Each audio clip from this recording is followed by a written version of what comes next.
Hello friends, welcome to our channel. நம்ம சேனலில் engineering காலேஜில் படிக்கிறவங்களுக்காக இன்ஜினியரிங் மேத்தமெட்டிக்ஸு கண்டினியூஸாக வீடியோஸ் கொடுத்துட்ருக்கோம்.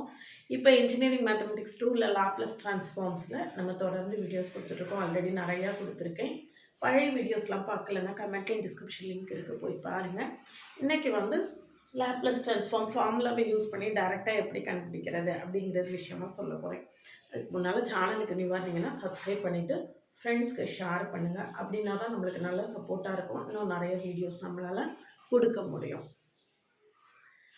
ஒரு வாட்ஸ்அப் சேனல் லிங்க் கொடுத்துருக்கேன், ஆட் ஆகிக்கோங்க. இன்ஸ்டா அக்கௌண்ட்டை ஃபாலோ பண்ணுங்கள். எல்லாமே கமெண்ட்லேயும் டிஸ்கிரிப்ஷன் லிங்க் இருக்குது. இந்த ப்ராப்ளம் எப்படி போடுறது அப்படின்னு பார்த்தீங்கன்னா, L of f of t is equal to நம்மளுக்கு ஃபார்முலா என்ன, இந்த இடத்துல ஃபார்முலா எழுதி வச்சுக்கோம். L of f of t is equal to integral 0 to infinity e power minus st into f of t dt. சரியா? இதான் நம்மளுடைய வெரி ஃபர்ஸ்ட் ஃபார்முலா. இதை 0 to infinity அப்படின்னு இருக்கக்கூடியதை நம்ம ஏதோ ஒரு கான்ஸ்டன்ட் ஏ அப்படின்னு பிடிச்சிக்கிட்டோன்னா 0 to a அப்புறம் t greater than a. t greater than ஏங்கிறது ஏக்கு ரைட் ஹேண்ட் சைடு, ஏலேருந்து இன்ஃபினிட்டி வரைக்கும் அந்த மாதிரி நம்ம பிரித்து ஒர்க் பண்ண போகிறோம். இல்லை, இப்போ ஃபஸ்ட்டு ப்ராப்ளத்தை எடுத்துக்கிட்டிங்கன்னா L of f of t இந்த இருக்கு 0 to infinity e power minus st f of t dt. இதில் 0 to 2, 2 to infinity கொடுத்துருக்கு. அப்போ நம்ம L of f of t போடும்போதே நான் இதை ரெண்டாக பிரித்து போடுறேன். இந்த இன்டெக்ரலை ரெண்டாக பிரித்து போடுறேன். Integral 0 to 2 plus integral 2 to infinity. சரியா? அப்போ இன்டெக்ரல் 0 to 2 ஃபங்க்ஷன் எப்படி இருக்குது? 0. சரியா? 0 dt வச்சுக்கோங்க, 0 ஆகிடும். அப்போ இன்டெக்ரல் 2 to infinity இல்லை e power minus st t greater than 2. இதில் 2 அப்படின்னு வச்சுட்டோம்னா greater than 2ல் இந்த ஃபங்க்ஷன் எப்படி இருக்குது? 3ன்னு இருக்குது. சரியா? அப்போ 3e dt இது 0 ஆகிடும். இதை இன்டெகிரேட் பண்ணுவோம். 3 into இதை இன்டெகிரேட் பண்ணால் e power minus st by minus s. அதாவது integral e power ax dx equal to e power ax by a. இதான் நம்மளுக்கு ஃபார்முலா. அப்போ இங்கே e power minus st by minus s. சரிதானா? லிமிட் என்ன? 2 to infinity. சரிதானா? Equal to இப்போ limit apply பண்ணுவோம். லிமிட் அப்ளை பண்ணுறதுல e power minus infinity is equal to என்னது? 0. சரியா? இதெல்லாம் நம்மளுக்கு தெரிஞ்சிருக்கணும். அப்போ மைனஸ் 3/s, இந்த மைனஸ் எஸ் நான் அவுட் சைடில் எடுத்துட்டேன். இப்போ லிமிட் அப்ளை பண்ணிங்கன்னா e power minus infinity minus e power 2s. எஸ்ஸுக்கு டீக்கு நான் இன்ஃபினிட்டி போட்டிருக்கேன், அடுத்தது டீக்கு 2 போட்டிருக்கேன். பாருங்கள், இது 0 ஆயிடும். அப்போ இந்த மைனஸ் வந்து ப்ளஸ் ஆயிடும். இப்போ 3e power minus 2s by s. 3e power minus 2s by s. சரிதானா? இவ்வளோ தான். ரொம்ப சிம்பிளாக நம்ம என்ன செஞ்சிடலாம்? ஒர்க் பண்ணி ஆன்சர் போட்டுடலாம். இதுதான் நம்மளுக்கு ஆன்சர். அடுத்தது பாருங்கள், e power இதில் 2 இருக்கிற இடத்துல நம்மளுக்கு என்ன கொடுத்துருக்கு? பை, ஏதோ ஒரு கான்ஸ்டன்ட். அப்போது நம்ம இதை நம்ம என்ன செய்வோம்? லிமிட் 0 to பை, இங்கே பை டு இன்ஃபினிட்டி. இதில் 0 to பையில் தான் நம்மளுக்கு ஃபங்க்ஷன் வேல்யூ இருக்குது. என்னன்னு பாருங்கள், e power minus st 0 to pi to infinity. இதில் 0 to பையில் நம்மளுக்கு ஃபங்க்ஷன் என்னது? sin t. e power minus st sin t dt. அடுத்தது பை டு இன்ஃபினிட்டியில் இந்த ஃபங்க்ஷன் 0 ஆகிடும். சரியா? பை டு இன்ஃபினிட்டியில் இந்த ஃபங்க்ஷன் 0 ஆகிடும். இப்போ நம்ம இன்டெக்ரல் வேல்யூ போட்டோம்னா, இன்டெக்ரல் வேல்யூ போடுறதுக்கு integral e power ax sin bx dx equal to a sin bx minus b cos bx காமனா e power ax by a square plus b square. அதை விட்டுட்டேன். அப்போ e power ax by a square plus b square a sin bx minus b cos bx. சரியா? a sin bx minus b cos bx. இதில் a என்னன்னு பார்த்துக்கோங்க. a minus s. a எவ்வளவு? Minus s. b எவ்வளவு? 1 சரியா. b வந்து 1 sin t-ன்னு இருக்கு, sin t sin x, அப்போ b வந்து 1 சரியா. இப்போ லிமிட் அப்ளை பண்ணலாம். ஈக்குவல் டு இந்த ஃபார்முலால அப்படியே போட வேண்டியதான்.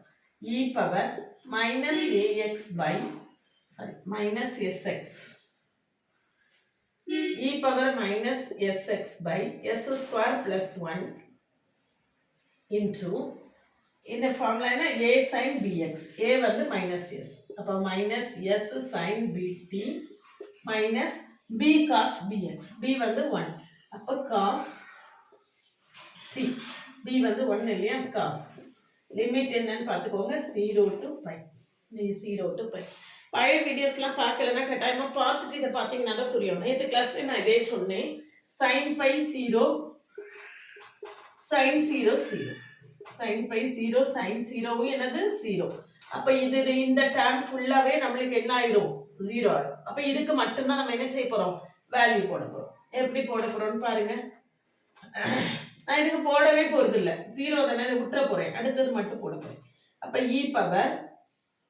e power minus st, tக்கு நம்ம என்ன போடணும், பை போடணும். e power minus s pi by s square plus 1 minus cos pi சரியா, minus cos pi upper limit போட்டிருக்கேன், minus of lower லிமிட் போடணும். e power 0 by s square plus 1, இது என்ன வரும், minus cos 0 சரியா. காஸ் பை எவ்வளவு, -1. அதாவது இதெல்லாம் ரொம்ப ஜென்ரலா உள்ள ரிசல்ட்ஸ், இதெல்லாம் நம்ம கட்டாயம் எப்பவுமே நம்மளுக்கு use ஆகக்கூடியது. sin n pi is equal to 0, sin n pi equal to 0 for all n, cos n pi is equal to -1 power n. ஏன் அப்படின்னா n-க்கு ஆட் போட்டிங்கன்னா மைனஸ் வரும், ஈவன் போட்டிங்கன்னா ப்ளஸ் வரும். n equal to 1 போட்டோம்னா cos pi equal to -1 power 1 equal to -1. அடுத்தது n equal to 2 போட்டீங்கன்னு வச்சுக்கோங்க, n equal to 2 போட்டீங்கன்னா cos 2 pi equal to -1 square equal to 1 plus 1 சரியா. cos 3 pi என்ன வரும், -1 power 3, அப்போ -1. இப்படி ஆல்டர்னேட்டா பிளஸ் மைனஸ் வரும்போது நம்மளுக்கு பிளஸ் மைனஸ் மாறி மாறி வரும். அப்போ cos pi எவ்வளவு, -1, அப்போ 1 -1 ஏற்கனவே மைனஸ் இருக்கு, பிளஸ் ஆயிடும்.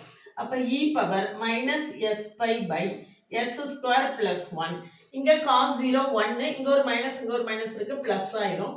அப்போ plus 1 by s square plus 1. So இதுதான் நம்மளுடைய answer. 1 plus e power minus pi s by s square plus 1. 1 plus e power minus pi s by s square plus 1. அவ்வளோதான், சரிதானா. இப்போ அடுத்த ப்ராப்ளம் போடுவோம். இதே மெத்தடு தான் அடுத்த ப்ராப்ளம், சேம் மெத்தடு. இன்டகிரேஷன் நல்லா தெரியணும், அவ்வளோதான். e power t 0 less than t less than 1. அப்போ L of f of t is equal to integral 0 to 1 plus integral 1 to infinity plus integral 1 to infinity. ரெண்டா பிரிச்சிருக்கேன். இல்ல 1 to infinity ல அந்த function என்ன ஆயிரும், 0 ஆயிரும். இப்போ 0 to 1 ல மட்டும் தான் நம்மளுக்கு என்ன செய்யுது, வேல்யூ இருக்கு. அப்ப வேல்யூ ஃபங்க்ஷன் என்ன, integral 0 to 1 e power minus st f of t என்னது, e power t dt. அடுத்தது 1 to infinity வந்து நம்மளுக்கு 0 ஆயிடும். So integral 0 to 1 e power t into 1 minus s dt. t காமனா எடுத்திருக்கேன், அப்ப இங்க ஒரு 1 இங்க ஒரு minus s, சரிதானா. இப்போ இன்டகிரேட் பண்ணீங்கன்னா e power t into 1 minus s by 1 minus s. Limit என்ன, 0 to 1, லிமிட் என்ன 0 to 1. இப்போ tக்கு 1 போட்டிங்கன்னா e power 1 minus s, சரியா. அடுத்து by 1 minus s மைனஸ் tக்கு 0 போடணும், e power 0 by 1 minus s. அப்போ ஆன்சர் என்னன்னு பாருங்க, e power 1 minus s minus 1 by 1 minus s. இப்போ ஒரு 0 1 இல்லையா, இதுதான் நம்மளுடைய ஆன்சர், சரியா. இவ்வளோதான், இதுதான் நம்மளுடைய answer. e power 1 minus s by 1 minus s. ரைட்டா? அடுத்தது நெக்ஸ்ட் ப்ராப்ளம் பாருங்கள். நெக்ஸ்ட் ப்ராப்ளம் வந்து நம்மளுக்கு இது வரைக்கும் ஏதாவது ஒரு ஃபங்க்ஷன் 0 ஆகிட்டே இருந்துச்சு. நெக்ஸ்ட் ப்ராப்ளத்தில் 0 ஆகலை, ரெண்டுலேயுமே நம்மளுக்கு என்ன செய்யுது, வேல்யூ இருக்குது. எப்படின்னு பார்க்கலாம். இதில் நம்ம கவனிக்க வேண்டிய ஃபார்முலா என்ன, எல்லா ப்ராப்ளமுமே போடுறதுக்கு முன்னால் அதுக்கு கரஸ்பாண்டிங்காக உள்ள ஃபார்முலா தெரியணும். இந்த 3 ஃபார்முலா ப்ராப்ளம் எழுதியாச்சு இல்லை, ஒர்க் பண்ணியாச்சு, அதை அழிச்சிட்டு நான் உங்களுக்கு ஃபார்முலா எழுதி காட்டுறேன் பாருங்கள். Integral e power ax into cos px equal to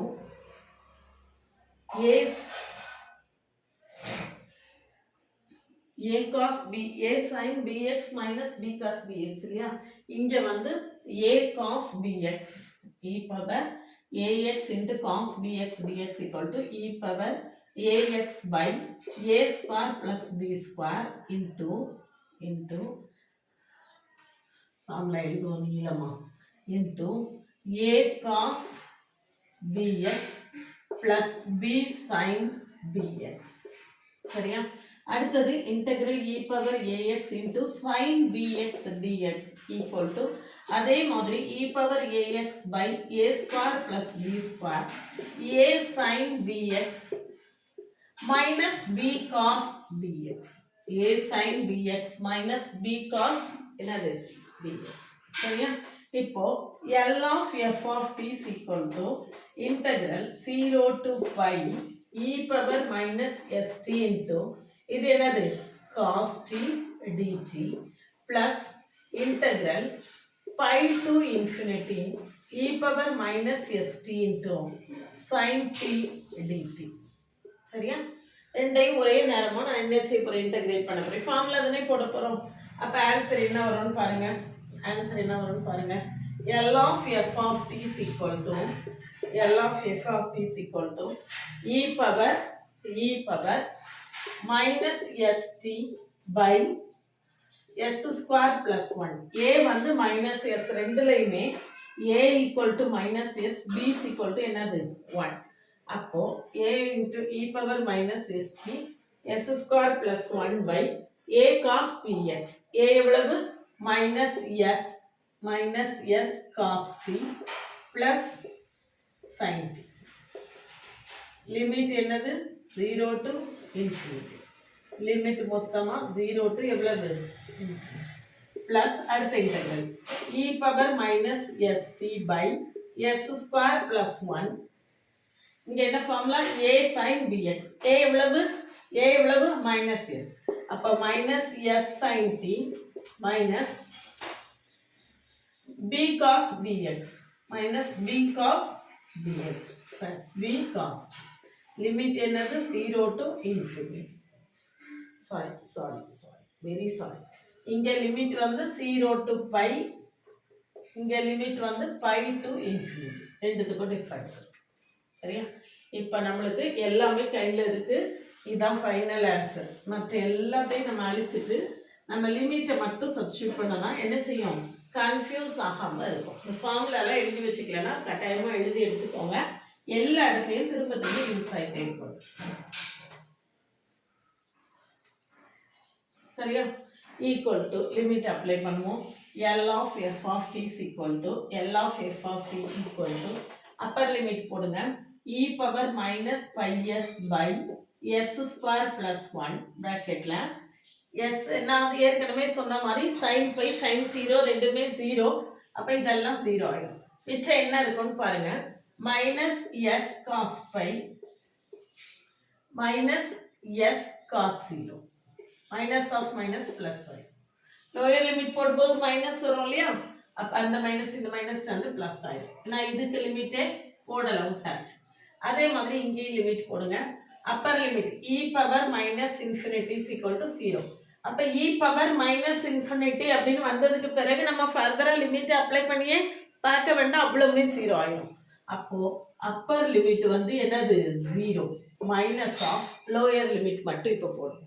minus of lower limit என்னது இந்த இருக்கு e power minus pi s by s square plus 1 s square plus 1. ஏற்கனவே சொன்ன மாதிரி sin pi sin 0 அதனால நான் லோயர் லிமிட் போடல 0 ஆயிடும். இங்க என்ன வரும் மைனஸ் cos சரியா பை இங்க ஒரு சரியா அப்ப ஆன்சர் என்ன வருதுன்னு பாருங்க e power minus pi s by s square plus 1 s square plus 1 cos pi எவ்வளவு சொன்னேன் மைனஸ் 1 அப்ப cos பை மைனஸ் 1னா ஏற்கனவே இங்க ஒரு மைனஸ் இருக்கு பிளஸ் ஆயிடும் சரியா அப்போ s இங்க cos 0 1 அப்ப பிளஸ் s சரியா இங்க இந்த மைனஸும் சேர்ந்து பிளஸ் ஆயிடும் அப்போ minus e power minus pi s by s square plus 1 மூணு மைனஸ் வருது பாருங்க இந்த ஒரு மைனஸ் cos பை ஒரு மைனஸ் அப்போ மைனஸ் மைனஸ் பிளஸ் திரும்பவும் நம்மளுக்கு ஒரு மைனஸ் மிச்சமா இருக்கும் சரியா அப்போ e power minus pi s 2s e power minus pi s minus e power minus pi s by s square plus 1 by s square plus 1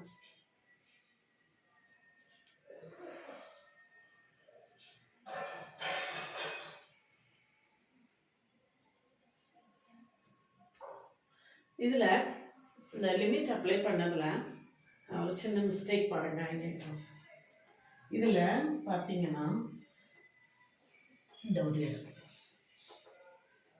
இது வந்து ஓகே அப்பர் லிமிட் வந்து minus s cos pi lower limit போடும்போது நம்மளுக்கு என்ன ஆயிரும் e power 0ன்னு வரும் இல்லையா அப்ப இ பவர் பை எஸ் வராது என்ன வரும் அப்படின்னா minus of e power 0 by s square plus 1 e power 0 by s square plus 1 lower limit போடும்போது cos 0 1 அப்ப இங்க cos 0 1 minus of minus s plus s ஆயிடும் plus s இவ்வளவு ரொம்ப சின்ன இதுதான் அப்போ நமக்கு ஆன்சர் என்ன இருக்கு அப்படின்னு பாத்தீங்கன்னா e power minus pi s by s square plus 1 இங்க cos pi minus 1 வந்துரும் அப்ப minus plus s minus s by s square plus 1 இங்க நம்மளுக்கு இது ஒரு மைனஸ் cos pi க்கு ஒரு மைனஸ் போட்டா நம்மளுக்கு என்ன ஆயிடும் minus e power minus pi s by s square plus 1 இதுதான் ஆன்சர் அதுல வந்து இந்த இதுல 2s னு வந்து பாத்தீங்களா வராது ஏன்னா இதுல e பவர் pi s கிடையாது இதுல e பவர் 0 அவ்வளவுதான் அது மட்டும்தான் இது அப்போ e power minus pi s by s square plus 1 இதுலயும் நான் காமன் எடுத்துட்டேன்னா into என்ன வரும் s minus 1 minus s by s square plus 1 minus s by s square plus 1 இதுதான் நம்மளுடைய ஆன்சர் சரியா e power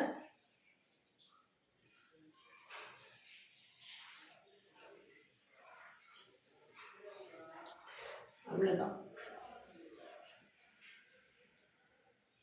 ஸோ இது வந்து நேராகவே நம்ம என்ன செஞ்சுருக்கோம் அப்படின்னா லாப்லஸ் டிரான்ஸ்ஃபார்ம் அப்ளை பண்ணி நம்ம என்ன செய்துட்டோம் ப்ராப்ளம் போட்டிருக்கோம் சரியா இந்த மாதிரி கண்டினியூவஸாக நான் லாப்லஸ் டிரான்ஸ்ஃபார்மில் தொடர்ந்து கிளாஸஸ் கொடுத்துட்டே இருக்கேன் நம்ம கிளாஸை கண்டினியூஸாக வாட்ச் பண்ணிங்கன்னா இன்ஜினியரிங் மேத்தமெட்டிக்ஸ் 2ல் ரொம்ப ஈஸியாக நீங்கள் என்ன செய்திடலாம் நல்ல ஸ்கோர் எடுத்துடலாம் அதனால் தொடர்ந்து நம்ம சேனலை வாட்ச் பண்ணுங்கள் உங்கள் ஃப்ரெண்ட்ஸ்க்கு ஷேர் பண்ணுங்கள் நிறைய ஷேர் ஆகும்போது எனக்கு அது வந்து ரொம்ப ஹெல்ப்ஃபுல்லாக இருக்கும் நிறைய வீடியோஸ் என்னால் பிடிக்க முடியும் அப்படி இல்லை அப்படின்னா வியூஸ் கம்மியாகும்போது ஹவர்ஸ்க்கு நம்ம வந்து டைம் லிமிட்டை கம்மி பண்ணி தான் கொடுக்குற மாதிரி ஒரு சுச்சுவேஷன் க்ரியேட் ஆகும் அதனால் கொஞ்சம் நிறையா ஷேர் பண்ணி நிறைய பேர் பார்க்குற மாதிரி இருந்ததுன்னா நம்மளுக்கு ஒரு நல்ல உத்வேகமாக இருக்கும் அப்படிங்கிறதுக்காக சொல்கிறேன் அதனால் நீங்கள் வந்து தொடர்ந்து சேனலை வாட்ச் பண்ணிவிட்டு என்னுடைய வாட்ஸ்அப் சேனல்லையும் இன்ஸ்டா அக்கௌண்ட்டையும் ஃபாலோ பண்ணிக்கோங்க